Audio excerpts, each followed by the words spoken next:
Boris Johnson privé d'accès au Parlement britannique, les députés ont validé un rapport accablant sur les agissements de l'ex-premier ministre dans l'affaire du Partygate. Rome veut criminaliser la gestation pour autrui, y compris à l'étranger. Les Italiens qui feraient appel à des mères porteuses s'exposeraient à des amendes et des peines de prison. Intel va installer son usine européenne de semi-conducteurs à Magdebourg en Allemagne, un projet subventionné à hauteur de 10 milliards d'euros par le gouvernement allemand. En Pologne, des migrants ont eu l'idée d'apprendre directement le polonais aux enfants ukrainiens réfugiés dans les écoles du pays. Les recherches se poursuivent au large des États-Unis pour retrouver un sous-marin parti visiter l'épave du Titanic.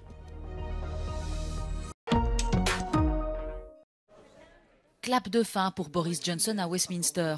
Les députés britanniques ont interdit l'ancien Premier ministre d'accès au Parlement en validant un rapport accablant sur ses agissements pendant la pandémie de Covid-19. To the right, 354, the noes to the left, 7.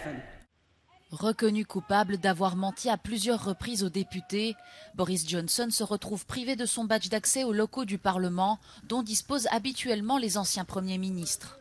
Le rapport publié jeudi avait également recommandé sa suspension de 90 jours du Parlement, mais l'ancien dirigeant avait remis son mandat de député peu après avoir obtenu les conclusions du document. Selon la presse britannique, l'ex-premier ministre avait appelé ses partisans à s'abstenir plutôt que de s'opposer au rapport. Le Premier ministre Rishi Sunak, dont la rivalité avec Boris Johnson s'affiche plus que jamais au grand jour, ne s'est pas présenté au débat, affirmant ne pas vouloir influencer le vote. Cette énième péripétie autour du Partygate se produit au moment où le gouvernement conservateur est plus que jamais sous pression pour lutter contre l'inflation et la hausse des taux d'intérêt qui fait flamber les crédits immobiliers. Au plus bas dans les sondages face à l'opposition travailliste, le parti au pouvoir depuis 13 ans va affronter en mauvaise posture 4 élections partielles dans les prochains mois.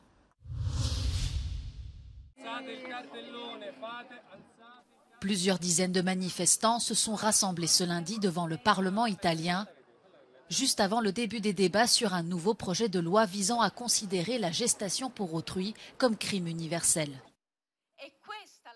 Les personnes reconnues coupables d'avoir fait appel à une mère porteuse à l'étranger seraient passibles d'une amende de plusieurs centaines de milliers d'euros et d'une peine de prison. Se la gestazione per altri è legale, perfettamente regolamentata in America, in Inghilterra, in Canada, in Portogallo, in Grecia, in Ucraina, in Georgia, se una persona vuole andare in questi paesi ad usufruire di una tecnica medica per procreare, perché dovrebbe avere paura del ritorno? Eppure le famiglie che l'hanno fatto, che vogliono farlo, che sono nel percorso, sono terrorizzate. Questo non è degno di un paese civile. Le parti Europa Plus a présenté sa propre réforme qui ferait en sorte que la gestation pour autrui n'exploiterait pas les mères porteuses. Mais le projet de loi du gouvernement bénéficie d'ores et déjà d'un fort soutien parmi les conservateurs italiens. Questa proposta di legge questa settimana finalmente renderemo l'utero in affitto appunto vietato in Italia anche per chi si reca all'estero e i diritti dei bambini, ci tengo a sottolinearlo, sono salvaguardati. La coalition au pouvoir jouit d'une majorité confortable au Parlement. Elle espère donc que sa loi sera rapidement adoptée.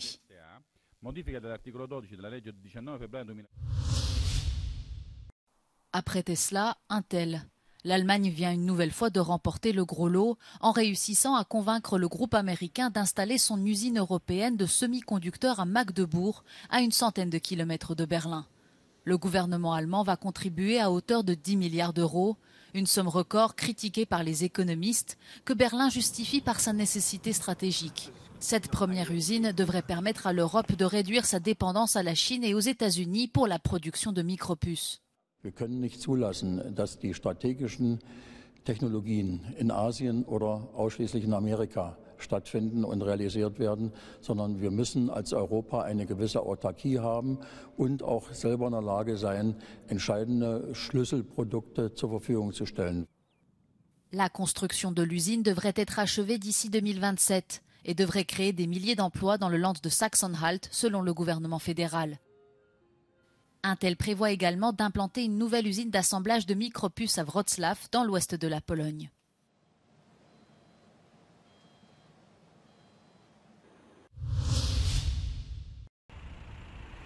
Pour les 130 000 enfants ukrainiens réfugiés dans les écoles polonaises, apprendre la langue de leur pays d'accueil est un véritable défi. 3 000 d'entre eux sont aidés par Denis, lui-même immigré kurde, qui, avec des amis, a décidé d'aider directement ses pairs.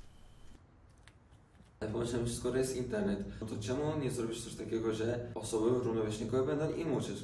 Nie będą się niczego wstydzić. Zaczęliśmy stworzyć tę stronę Polski na Maxa. Stworzyliśmy na Instagramie, na Facebooku i na TikToku. Potem dodaliśmy lekcje online. Codziennie otwieraliśmy od godziny 17. Mieliśmy pomagać odrobienie lekcji języka polskiego.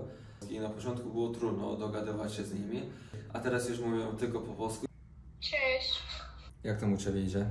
No, tak, dobrze. Mam potrzeby języka polskiego. Czy jesteś w stanie mi pomóc? Na tą chwilę tak. Selon les professeurs en herbe, ici on n'apprend pas seulement le polonais, mais on gagne de la confiance en soi et on s'intègre mieux dans un nouveau pays. To, co też jest ważne, to to, żeby ich wspierać w tych ich inicjatywach. Te oddolne inicjatywy nauczania języka polskiego, osoby ukraińskie, przede wszystkim ma taką wartość, że skraca ten dystans. Jeżeli po drugiej stronie jest osoba, która była kiedyś na naszym miejscu i uczyła się tego języka polskiego i teraz go umie na tyle, że może uczyć nas, i jej się udało, to znaczy, że ja też będę w stanie się tego języka nauczyć. Teraz jak zbliża się koniec roku szkolnego, jak Ci idzie z językiem polskim? W szkole czuję się o wiele lepiej, ponieważ bardziej zacząłem rozumieć język polski i mogę tak bardziej komunikować się z kolegami i koleżankami z klasu i z nauczycielami też. I czuję się bardziej swobodniej w nauce. Les enfants ukrainiens ont dû, pratiquement du jour au lendemain, s'adapter à la terminologie polonaise. C'est un effort considérable. Jednym z kluczowych problemów jest właśnie język. To znaczy, że dzieciaki już potrafią komunikować się ze swoimi rówieśnikami, ale czymś zupełnie innym jest język edukacji, czyli umiejętność zrozumienia poleceń nauczyciela, ale też umiejętność uczenia się o kraniostosłupach, historii Polski, mitozie, mejozie, fizyce, biologii, chemii. Tutaj ten język edukacji nabywa się znacznie wolniej. Badacze mówią, że nawet 2-3 lata. Ukrainian children residing in Poland can be enrolled in the Polish or Ukrainian online education system. Therefore, the knowledge of the Polish language among those young people differs, and the next school year will be another challenge. Magdalena Hodownik for Euronews from Warsaw. Fondée il y a 7 décennies et basée à Londres, la conférence des rabbins européens réunit les leaders juifs orthodoxes afin de défendre et protéger la communauté à travers le continent. Mais depuis le Brexit, cette alliance religieuse de centaines de rabbins a perdu de son influence au sein de l'Union européenne. Elle s'est cherchée du coup un nouveau siège et l'a trouvé à Munich. There were a number of raised eyebrows, let's put it that way. Un étonnement lié au fait que Munich fut jadis le berceau du nazisme, mais aujourd'hui une capitale européenne stratégique pour la conférence des rabbins. There's a perfectly sensible understanding right across our membership that London was no longer the place to be to have influence in European policy. The reality is now it's not going to be the chief rabbi of the United Kingdom that the European Parliament listened to, and therefore we have to be headquartered in part of the European Union. Le mois dernier, le président de la Bavière, Markus Söder, a reçu à Munich un prix de la conférence des rabbins européens, une forme de remerciement pour avoir invité l'alliance religieuse à venir s'installer dans la capitale bavaroise. The Conference of European Rabbis was formed here in London shortly after the end of the Second World War. Now, from a purely practical and pragmatic perspective, they've taken the decision to move to Europe. But for many, it's not just about a political influence, but there's an emotional decision being made too. Why? Because the destruction of European Jewry started in Munich.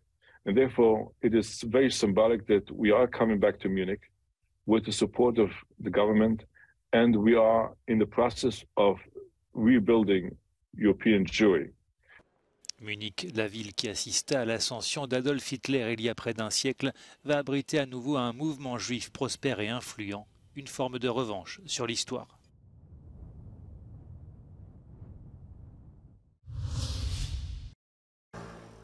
Et si on se faisait tatouer une œuvre d'art? Des tatoueurs se sont installés dans la maison-musée de Rembrandt à Amsterdam, attirant les visiteurs qui veulent s'imprégner du grand maître jusqu'à l'avoir dans la peau.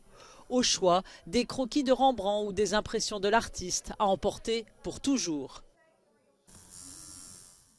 Selon le musée, Rembrandt et la célèbre société de tatouage Schiffmacher et Veldhoen ont beaucoup en commun. Ce sont des maîtres dans leur art, profondément ancrés dans l'image d'Amsterdam. Mais où est passé ce sous-marin? Les gardes-côtes américains et canadiens poursuivent leurs recherches dans l'océan Atlantique au large de l'Amérique du Nord. Le sous-marin de tourisme le Titan est un engin capable de plonger très profondément. À son bord, 5 personnes étaient parties visiter l'épave du Titanic. Parmi eux, le riche homme d'affaires britannique Hamish Harding, PDG d'une entreprise de vente de jets privés. Les autres, des explorateurs légendaires. Certains ont effectué plus de 30 plongées sur le Titanic depuis les années 80. The location of the search is approximately 900 miles east of Cape Cod in a water depth of roughly 13,000 feet. It is a remote area and it is a challenge to conduct a search in that remote area. S'il y a eu une fuite dans la coque, l'espoir est mince et très peu de vaisseaux peuvent aller à la profondeur à laquelle le submersible pourrait avoir coulé.